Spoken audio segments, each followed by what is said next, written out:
ঈদ মানে আনন্দ, ঈদ মানে খুশি।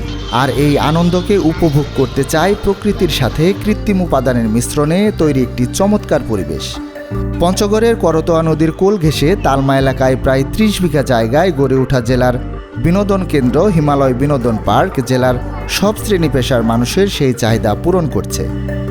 আজ রোববার ঈদের চতুর্থ দিন তীব্র গরম উপেক্ষা করে সকাল থেকে হিমালয় বিনোদন পার্কটিতে ছিল উপচে পড়া ভিড়। পরিবারের সদস্যদের নিয়ে হিমালয় বিনোদন পার্কে এসে ও বিভিন্ন রাইডে চড়ে খুশি সব বয়সী মানুষ।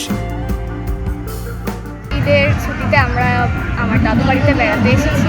এখানে অনেক রাইডস আছে, আমরা সবাই রাইডসে উঠেছি, অনেক মজা করছি। সন্তানকে নিয়ে ঘুরতে আসছি, ওরা খুবই আনন্দ করতেছি। ভাগ্নিকে নিয়ে আসছি, ভাই বোন সবাই আসছি ঘুরতে, সবাই ঘুরে খুবই মজা পেলাম, খুবই আনন্দ করলাম এখানে। গতকাল ঈদের দিন ছিল, আজ আমি হিমালয় পার্কে ঘুরতে এসেছি। আমার অনেক ভালো লাগছে এবং আমরা বিভিন্ন রকমের রাইডে উঠেছি।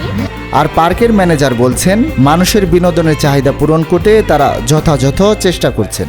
এই ঈদুল আজহা উপলক্ষে যে দর্শনার্থীদের আশা করছিলাম যে 15 থেকে 20,000 মানুষের সমাগম হবে এবং সেরকমই ঘটছে। এবং যারা দর্শনার্থী আমাদের পার্কে আসে তাদের নিরাপত্তার সাথে আমরা পুলিশ প্রশাসন সহ অতিরিক্ত মানুষের চাপ ও শৃঙ্খলা রক্ষায় হিমালয় বিনোদন পার্ক কর্তৃপক্ষের নিজস্ব ভলান্টিয়ারের পাশাপাশি আইন শৃঙ্খলা বাহিনী সার্বক্ষণিক নজরদারি করছে।